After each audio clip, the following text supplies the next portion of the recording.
harka fuunee daawwattoota aanulee global media hordoftoonni amantaa kiristaanaa baga ayyaana qilleetiin isin gahee jecha oduu qabannee isiniif dhiyaanneerra oduu warraa kan isinitti himuun tolchaa Huseen guyyaa kaleessaa amajjii 6 bara 2019 paartiin biyyoolessa Oromiyaa waajjira isaa aanaa Zuwaay dugdaatti banate eebbisiise. Waajjirichi bakka hoogganaan paartichaa Birgeedar Jeneraal Kamaal Galchuu itti aantuun hooggansaa aadde Seenaa Goonfaa fi hooggantoonni ol aanoon paartichaa jiranitti kan eebbifame yoo ta'u Abbootiin gadaa jaarsuliin biyyaa abbootiin amantaa fi hawaasni aanichaa eebba kanarraa qooda fudhatanii jiru. Hoogganaan paartichaa Birgeedar Jeneraal Kamaal Galchuu akka jedhanitti paartichi guutuu Oromiyaatti waajjira isaa ni banata. Qeerroo fi qarreen magaalaa Dambidolloo injifannoo wareegama kennaan dhufe ni tikfanna. Pirezidaantii mootummaa naannoo Oromiyaa obbo Lammaa Magarsaa faana ni hiriira jechuun dhaadannoo isaanii dhageessisan.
Itoophiyaa Dr. Abiy Ahmedin durfamuu tasanee Eertiraa seeneen. Muummeen ministeera Itoophiyaa Dr. Abiy Ahmed biyya har'aa pirezidaantii mootummaa naannoo Amaaraa obbo Gadduu Andaargaachoo pirezidaantii mootummaa naannoo Tigraay Dabratsiyoon waliin ta'uun karaa daangaa Humaraatiin Eertiraa tasanee seenuun isaanii beekameen. Jilli kun karaa daangaa Humaraatiin Eertiraa tasanee yeroo seenan pirezidaantiin Eertiraa Isaayyaas Afwerqi simannaa taasiseef. Odeeffannoon waajjira muummee ministeeraa irraa bahe piroojeektii misooma biyyoota lamaanii karaa Eertiraa tasaneen karaa Itoophiyaa Humaraatiin jiru jabeessuu fi walitti dhufeenya Itiyoo Eertiraa daran cimsuuf akka ta'e agarsiisa. Torban kun torban nagayaa torban jalalaa fi torban marii akka ta'u abbootiin gadaa Gujii labsanii jiru. Labsiin kun guyyaa kaleessaa irraa eegalee hanga sanbata dhufu kan itti fufu ta'uu isaas abbootiin gadaa Gujii beeksisan. Abbootiin gadaa Gujii labsii kana keessatti seerota armaan gadii kanas raggaasisan. namni hunduu hanguma danda'uun guutumaan guututti uffata aadaa akka uffatu guyyaa keessaa sa'aatii 12 gubbaatti namni marti bakkuma jirutti sakandii 57f waaqa nagaya kolbaatee naannoo buusii jedhee akka kadhatu guyyaa roobii abbootiin gadaa nageenyaaf akka kadhatan hordoftoonni amantaa musliimaa guyyaa jimaataa yaa waaqa nagaya kolbaatee naannoo buusii jechuun rabbii isaanii akka kadhatan hordoftoonni amantaa kiristaanaa sanbata guddaa nageenyaaf kadhannaa akka godhan jechuun abbootiin gadaa Gujii murtii dabarsan. Labsii kanaaf sababa kan ta'e walitti bu'iinsa ODP fi ABO gidduutti godhamaa jiruun Gujii keessatti nageenyi dhabamaa waan jiruuf abbootiin gadaa Gujii duudhaa safuu sirna gadaa Oromoo kana san bu'uura godhachuun labsii kana labsuun isaanii beekame. Waraanni bilisummaa Oromoo Eertiraa irraa gara biyyaa deebi'ee mooraa leenjii ardaayitaa ture injifannoo kana kan argamsiise uummata Oromoo bal'aa fi qeerroodha jedhan. ABO'n mooraa leenjii ardaayitaa keessa ture itti dabaluun nus biyya keenyatti kan nu deebise qabsoo qeerroo fi uummanni Oromoo bal'aan gaggeesse jechuun dhugaa jirtu akka jirtutti lafa kaayan. Woboon kun akka jedhetti nuti biyya keenyatti yeroo deebinu qabsoo karaa nagaa gaggeessuu fi malee Oromoo irratti dhukaasuuf miti. Oromoon Oromoo irratti dhukaasuun fafa qofa osoo hin tahin safuudhaas jedhan. Ka'umsa haa taanu malee uummata Oromooti jechuudha. Uummata Oromoo, qeerroo Oromoo, jaarsa Oromoo fi hayyoota Oromootu qabsoo kana asiin gahe. Amma rakkoon jiru taa'anii waliin haasa'anii waan biraatu hojjetamaa jechuudha. Kana eenyutu sirreessa? Mootummaan maal odoo hin taane qeerroon Oromoo akkuma duraan inni Eertiraa fidanii nu galchani. Akkuma duraan uummata Oromoodhaaf jijjiirama kanarratti cichanii du'anii hojjetan bakkuma jira bittuu qabanii ragaa fiduu danda'u qeerroon Oromoo. Soba kan hin qabne jechuudha. Gaafiin kun gaafii uummata Oromooti. Gaafii eenyuyyuu miti. Karaa nagaatiin kan jedhu kun jechuudha. Maaliif jennaan Oromootu biyya carraa kana argatee jira waan ta'eef Oromoo waliin afaan qawweetiin otoo hin taane kan haasa'utu Oromoo waliin afaan Oromoo waliin haasa'utu. Kanatti amanee qabsoo hidhannoo ni ga'a uummanni Oromoo jedhee dhaabiinis itti amanee nutis waraanni bilisummaa Oromoo kanatti amanee qabsoo hidhannoo lafa keenya hidhannoo sammuutiin biyya keenya keessa gallee jirra jechuudha. Jijjiiramee dhufe mootummaanis ni simate uummanni Oromoo Awaashii ka'ee haga Ardaayitaatti Arsii lixaatti hiriira bahee ni simate boo'ee ni simate gammachuu ni qaba. Maaliif jennaan jijjiirama kana waan deeggareef jechuudha. Har'a Oromoon aangoo qabatee irratti dhukaasuun maali?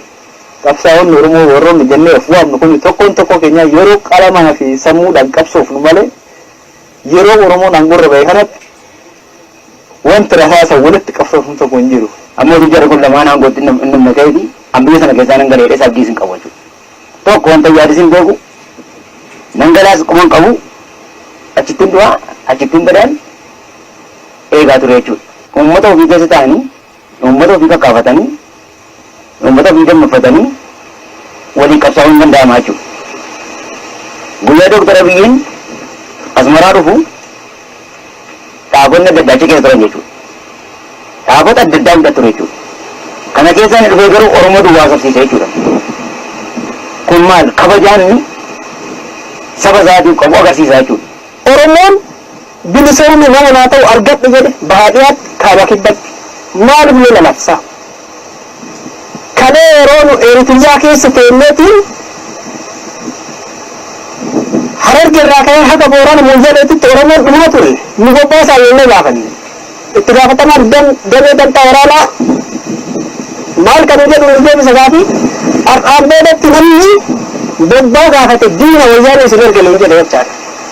Hayyee kalee nu diina achitti hammeetti Oromoo kalee dhumaa ture dhukaasee baroota kana keessa eessa dhaqee adda bilisummaa Oromoo mee dhuguma qabsoo Oromootiif yoo kafalmatti taate dhuguma kaloonni taate maal waliin baroota kuma 2006 irraa qabeetti maal 2011 taabiin dhufutti Oromoon dhumaa ture daawwiraa irraa bakka hundaa buqqaa ture. Adda bilisummaa Oromoo kaasee maal dhukaaseen kan jedhu uummanni Oromoo kanas beekuu qaba. Dirqama qaba uummanni Oromoo. Osoo hin jaalatin dirqamaas qaba. Dirqama seenaas qaba. Dirqama Oromummaas qaba. Kan maali? Teessoo mootummaadha amma arganne kana gadi jabeeffachuu irratti jechuudha. Dirqama qabna. Namoonni fi bakka arra geenyetan dur osoo geenye har'a rakkina warri namaatti si kaasisan nu mudatu ture. Jijjiirama amma dhufe kana keessa hoggana gaarii argatee jira. Uummanni Oromoo hoggana ilaalcha sammuu bal'ate. Kun eenyuuti Oromoon kamiyyuu ka itti amanu ka itti amanes. Hoggansi jijjiirama kana keessa dhalate ilaalcha addunyaa hunda harkiseen Oromoo bira darbee jechuudha. Hoggansa kana gargaaruun ammoo afaan qawweetiin osoo hin taane dhabamsiisuu yaaluu osoo hin taane akka diinaatti waan dandeessuun cinaa dhaabbachuudha. Waan dandeessuun gargaaruudha. Dukkana keessa ture dhugaa qabsoo Oromootiifis hojjechuudhaaf baanee qabsoo Oromootiif hojjechuu osoo hin taane takaalaa guddaa ture jechuudha. Ilma Oromooti kan aangoo qabate eenyu biizinii eenyuun irratti hirmaatu. Kan qabatee jirullee Oromoodha jechuudha. Har'a bara osoo hin jenne yeroo gabaabaa keessatti duuti haadholii fi abboolii Oromoo irraa dhaabbatee namni gara misoomaatti ce'uu qaba malee har'a teenyeet Oromoo jidduutti kalee diinaan waxalamaa ture har'a Oromoo jidduutti waxalamuu hin qabnu jedha jechaadhaan kan.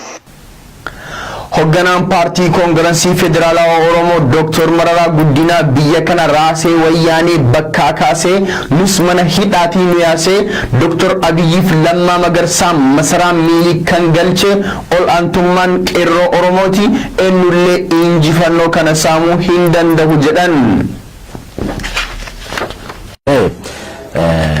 Hunda caalaa jechuudha. Hunda caalaa dhiiga ofiitiin taankii fuuldura dhaabbate xiyyitii fuuldura dhaabbate mootummaa kanas akka ta'utti raase nus warra hidhaa mana hidhaa turre mana hidhaatii kan yaase Dr. Abiyyi fi obbo Lammaa fa'aa galma milikiin kan ga'e booda dhufaa Dr. Biraanuu Naggaa fa'aa warra ala jiranis. waadaa galuu isaanii odeeffannoon waajjira bulchiinsa magaalaa Finfinnee irraa bahe ni addeessa. Hordoftoota keenya amma gara oduu biyya alaatti isin dabarsina. Humni waraanaa biyya Gaaboon mootummaa biyyattii irratti fonqolcha gaggeesse. Itti gaafatamtoonni waraana Gaaboon maatii ganna 50 addatti kana kan dabarfatan dhaabbata raadiyoo biyyattii to'atuun yoo ta'u fonqolcha kanatti aansee qoonsilaan biyya deebisee ijaaruu ni dhaabbata jedhan. Hordoftoota keenyaa oduun guyyaarraa qabannee isiniif dhiyaanne kanuma sagantaa birootiin hanga walitti deebinutti nagayaan nuuf tura.